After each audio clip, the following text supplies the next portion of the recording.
My sister had a mental breakdown when she was 7, and it still haunts me. Male 32 was 10 at the time, and my sister, female 29, was 7 and the bad child of the family, because she'd get upset if a place was messy or something was out of place. She would have her room completely organized and would throw a fit if anything was not how she left it, because it wasn't perfect anymore. I never understood why, but I supported her and made a mental note of how her room was so that I could keep it that way.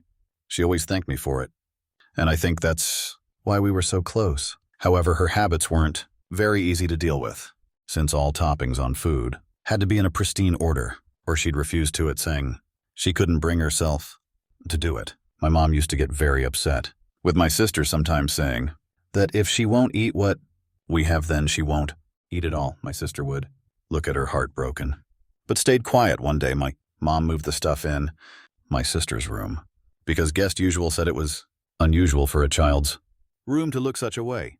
And my sister panicked because it wasn't perfect and tried to change it back. But my mom stopped her as I watched from my bedroom door. My mom was getting more and more upset, and then she yelled to my sister to stop and asked her why she couldn't just be normal for once. My sister stared at her for a moment, that she started crying and saying she didn't know and apologizing. Never once had I seen my sister cry like that.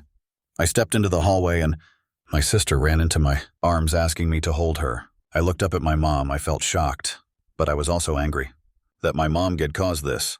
I took my sister to my room, and she kept saying she was a curse to our family and that she didn't deserve to live with us. It broke my heart to hear her say that, and kept telling her she was wrong and that I couldn't bear to see her leave. She stayed in her room for the next few weeks, and I'd bring her food the way she liked it, because she couldn't look my mom in the eyes. Later, we found out that she was hurting herself, and I cried and asked her why she had done it. She couldn't answer.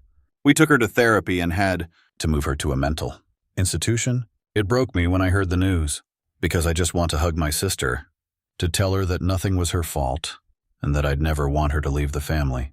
Thankfully, my sister went to a relatively nicer institution and was given the help she needed.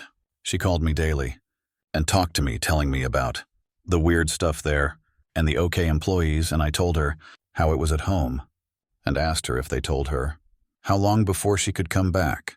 She stayed there for about 2 months. I didn't care how long, I just wanted her back.